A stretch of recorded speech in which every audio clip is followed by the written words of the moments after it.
Sometimes we need a story more than we need food. Food keeps us alive, but stories teach us how and why to live. So from earliest childhood, we want to know, where do we come from? Where are we going? How can I be happy? What is happiness? How can I be successful? How can I avoid being a villain? How can I be a spiritual servant? And so in a sense, you could say life is a dramatic question. You are a dramatic question. And if you don't answer that dramatic question, the world will answer it for you. And then instead of having your own story, you'll be in someone else's story. So before bed, children like to hear a story because they want solutions to these questions. We like to be the first to share news because we love stories. We like to hear breaking news. We go to the movies for story, not to hear a story as much as to feel a story. We want these methods and ideas about resolving conflicts to be shown to us, but we want to really feel the dramatic answer. So stories are examples, they're not instructions. If you're really hungry, you want a good meal. You don't want a menu. So stories are more about the heart than the head. That's the first thing I want to tell you today. That stories are more about emotion than they are about the intellect. So I'm going to mention 3 essential aspects of stories today, and that's the first. Heart more so than head. So for example, I could tell you the facts that the king died and the queen died. But if I tell you that the queen died and then the king died of a broken heart, I will have told you a story. The same facts. But notice how it's become a story. First of all, it has a beginning, a middle, and an end. Stories don't have to be long. There's an implied beginning of 2 people falling in love. There's an implied middle, that they had a happy life together. And of course, the story then becomes, in this case, the ending. But what I want you to see in terms of what a story is that it's the pacing and placing of facts in an emotional context. And that's how it's different from simply giving someone the facts. So you remember stories that touch your heart. In fact, the best speakers you've ever heard have been people that have spoken from the heart rather than simply lecturing to you intellectually. A story might frighten you or they might inspire you, but it will be an emotional experience. So that's the first essential, from the heart. The second thing is that life sometimes seems like an endless flow of time. It can seem boring, it can seem endless, it can frighten us. What will happen? And so the creation of stories is the giving of a beginning, a middle, and an end to time. So those are 3 aspects to every story, as I indicated with the king and the queen.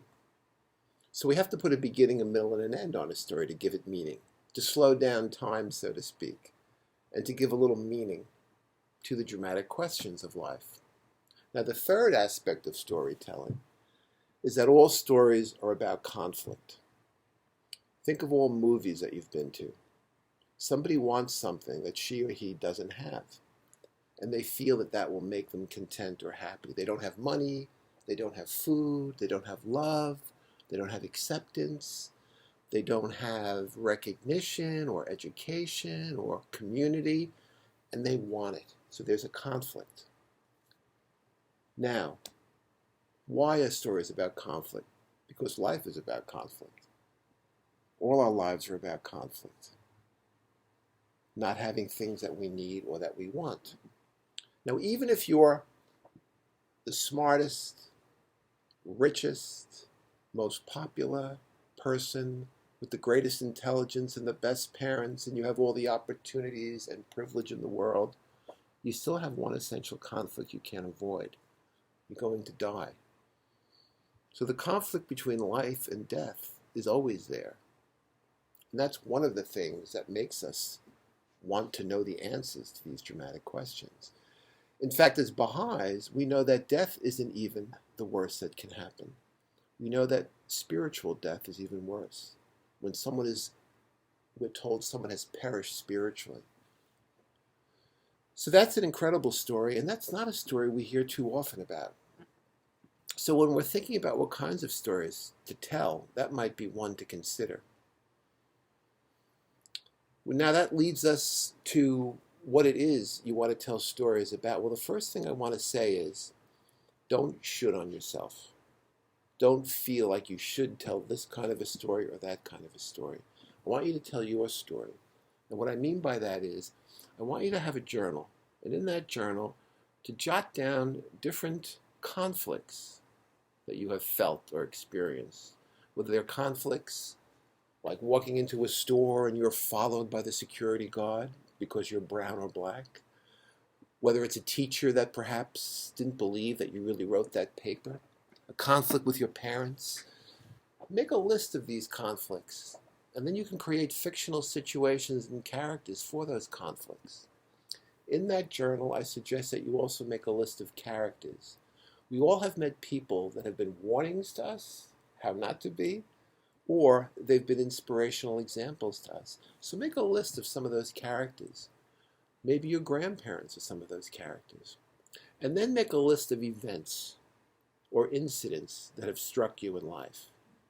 A time when perhaps someone may have died that you cared about, or someone betrayed you, or you failed a test. Make a list of those incidents. And then I encourage you to not be afraid of what keeps you awake at night, because that's going to make the best story. You want to go deep into your feelings and be authentic. Now, the safety valve there in being vulnerable, in making a list of these very, very personal feelings, is that you're going to fictionalize your stories. So take The Lion King, for example. That's about a family, and that's where most of our stories come from. And maybe there was greed and jealousy and hope and pride in that family. But the writer decided to create it in a fictional situation. So your stories don't even have to be about people. They could be about animals, as in the case of The Lion King. So all is possible. The only thing I ask you not to do with the journal is make rules. It's not about getting it right. It's about getting it written. So remember, you're a dramatic question. And if you don't answer it, someone else will. So the final words I'd like to say is that stories can uplift or stories can discourage. People who like to gossip also like storytelling. But that's an example of storytelling that does more harm than healing. So we also want to ask ourselves, what do we want to do? What effect do we want our stories to have? That doesn't mean you can't write sad stories or about bad people, but you just have to examine later on, what is your intent? What is your goal with this story? So, let me leave you with remembering that if stories come to you, give them away, because it may save somebody else's life.